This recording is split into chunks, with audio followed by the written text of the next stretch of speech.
mag-entry, tapos ang gagawin, itabash pa kami. Punta kami dito para mag-entry, tapos ang gagawin, itabash pa kami. Promote kami ng police. Suntukan daw sila na nandun. Tapos may mga babae na yun. Babae yun? Yung kaya iyak na yun? Ayun o. Ikaw yan. Ano bang pinagalitan dito? Ano pinagmamalaki mo? Hindi po, wala. Hindi, ano pinagmamalaki mo? Comment lang ng mga comment. Ano sinasabi? Eh, bakit ganito sinabi Hindi na mas natin malakas. Ginamit nyo lang mga taga-konol para sa vlog-vlog nyo at sa comment. Dismayado dahil naghintay sila ng isang oras at gutom. At lalong ginamit yung mga staff para mag-agree sa inyo. Tapos baka kayo inabot. Nisin kong doon. Nag-abot ako ng 3,000 last money ko na yung kanina. Ano ba pinagmamalaki mo? Sino po ba kayo dito? Ha? Wala po, staff. Sino kayo dito? Ha? Bakit hindi ka nabigyan? Ay, hindi Pumunta kami dito para tumulong at i-promote yung gurun. Ano naman ako? Tumutulong na kami. Sino ba pinagmamalaki nito? Ha? Ba't pinapayagan ninyo yung mga ganitong staff ng munisipyo? Dapat kayo ngayon Gusto niya mabigyan. Di ba? Pumunta lang sila. Hindi naman daw sila bigyan. Ayun no? Sino ba mayor dito? Sino mayor dito? Tignan nyo nga, mayor! Mayor!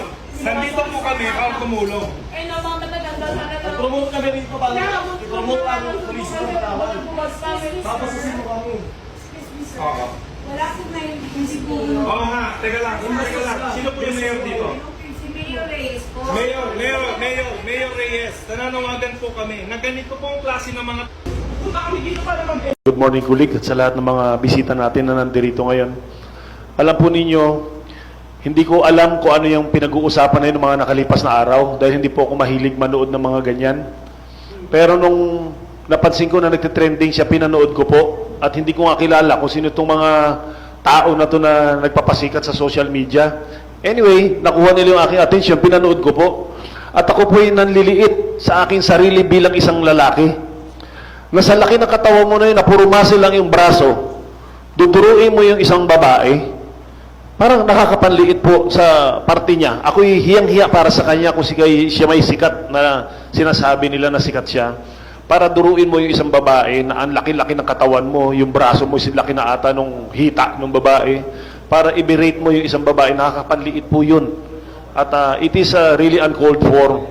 At dahil po dyan tayo sumusuporta sa panukala ni Board Member Anton na ideklara sila bilang persona non grata, hindi lamang sa bayan ng Coron, kundi sa lalawigan ng Palawan.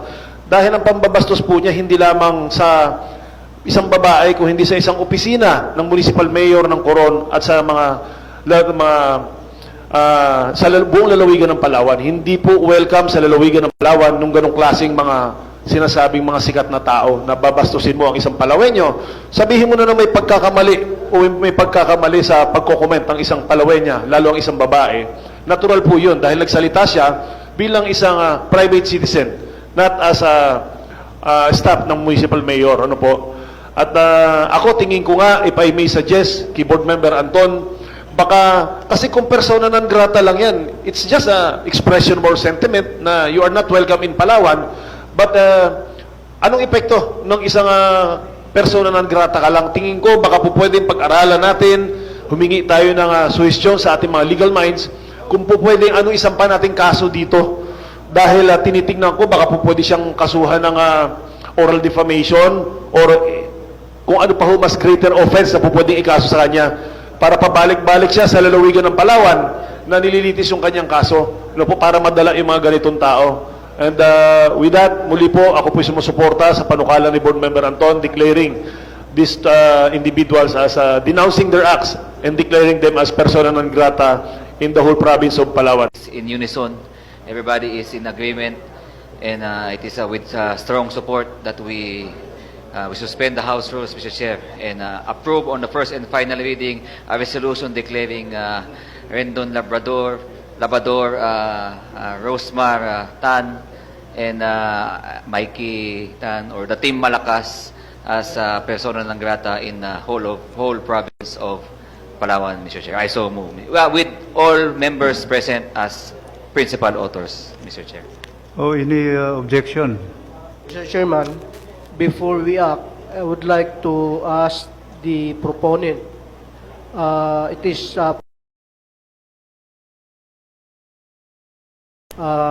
i-preempt pa natin yung desisyon ng Sangguniang Bayan ng Coron. Meron na? they have, they, The resolution of the Sangguniang is very vital in as far as the resolution of this body. In other words, wala tayong legal basis kung wala silang resolution. Mr. Chair, to answer the question specifically, I am with coordination with the SB members of Coron, and they said that if that is the consensus of the Sangguniang Panlalawigan, they are okay and they will just follow with their own resolution as well. So okay lang din po sa kanila na Give a reason for declaring them as persona non grata. So in the title, I would propose that we're declaring them, the specific persons, for disorderly behavior in the province of Palawan and for conduct inimical to the good and morals of the community. I think that could be a very good reason for declaring them as a persona non grata in the province. Thank you, Member Saga. Step Leader. So with that, Mr. Chairman, I would like to reiterate the motion for the immediate approval of the persona non grata on the issue regarding on Coron. I so move, Mr. Chairman. Any objection for the approval of the persona non grata? Is there an objection?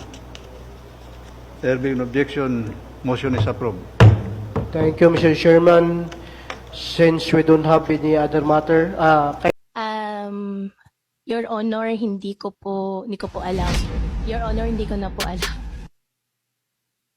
Your Honor, hindi ko po alam. Your Honor, hindi ko po alam. Your Honor, hindi ko po alam. Your Honor, hindi ko po alam.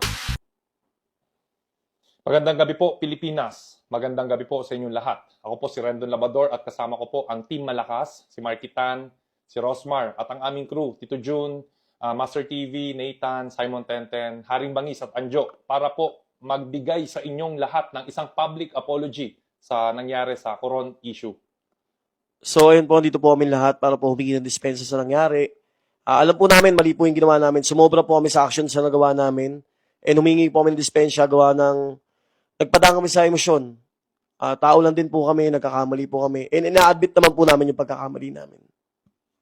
Ayun po, pasensya na po kay Ma'am Jo sa munisipyo at lalong-lalo na po kay Mayor. At syempre po sa bayan po ng Coron, Palawan. Sorry po talaga na parang pinost ko na never again Coron. Hindi ko po sinasadya na i-generalize po kayo. Nagpadala po ako sa bugso ng damdamin at yun po yung pinakamaling nagawa ko. And humihingi po ako ng tawad. Alam ko pong pagkakamali ko po yun. Sana po mapatawad niyo po ako. At gusto ko rin pong linawin na pumunta po kami doon sa munisipyo bilang hindi isang celebrity, hindi bilang isang influencer, at hindi bilang, lalo na, hindi bilang Rendon Labrador, Rosmar, or Marky Tan na nagreklamo. Pumunta po kami doon dahil bilang isang Pilipino, simpleng tao na nasaktan sa nangyari dahil sa isang comment ng isang public servant.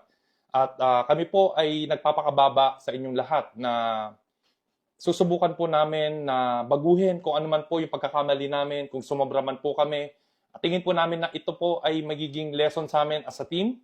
At we will be better, babawi po kami. At hindi po ito magiging hadlang sa advocacy namin na makatulong at makapagbigay ng inspirasyon sa lahat po ng taong nangangailangan. Ang Team Malakas po ay magpapatuloy at hindi po kami titigil sa pagbibigay ng kasiyahan, charity sa tao. Sa mga taong nasaktan po, sana po patawad nyo na po kami. At tungkol naman po dun sa sinasabi po na gusto raw po kaming i-persona non grata sa Coron, Palawan. Ayun po, Mayor, kung tingin niyo po na yun po yung magiging patas na desisyon para sa nangyari at kung yun po yung parusa sa nagawa po namin, ayun, humihingi po talaga kami ng tawad. Pero kung tingin niyo po yun po talaga, maluwag po namin tatanggapin. Ayun po, maluwag po namin tatanggapin yung parusa niyo po na yun. Ayun, bottom line po, ayun, Ma'am Jo, pasensya na kung naging ganun ang aking aksyon, kung napasobra man. At mga tao sa munisipyo, kung naramdaman nyo po na disrespect ko po kayo, at lalong-lalo na po sa mahal nating Mayor. Mayor, wala po akong masamang intensyon para kayo po ay i-disrespect. Nirespeto ko po kayo bilang leader ng Coron at saludo po kami sa lahat po ng inyong nagawa. At sana, Mayor, kung makakarating man po sa itong video na to, ako na lang po sana ang tatanggap ng persona non grata dahil nakita ko po ang sinseridad ng mag-asawang Nathan at Rosmar sa pagtulong. Sana po ako na lang po ang bigyan ninyo ng persona non grata. At hiling ko po na sana kung ito man po ay maging matutuloy, gusto ko pong hilingin sa inyo, Mayor, na sana bigyan niyo pa po ako ng huling pagkakataon na makadalaw sa Coron dahil po napangako ko po sa aking pamilya na ipapasyal ko po sila sa Coron para makita ko po sila maging masaya. So yun, Mayor. Maraming salamat po.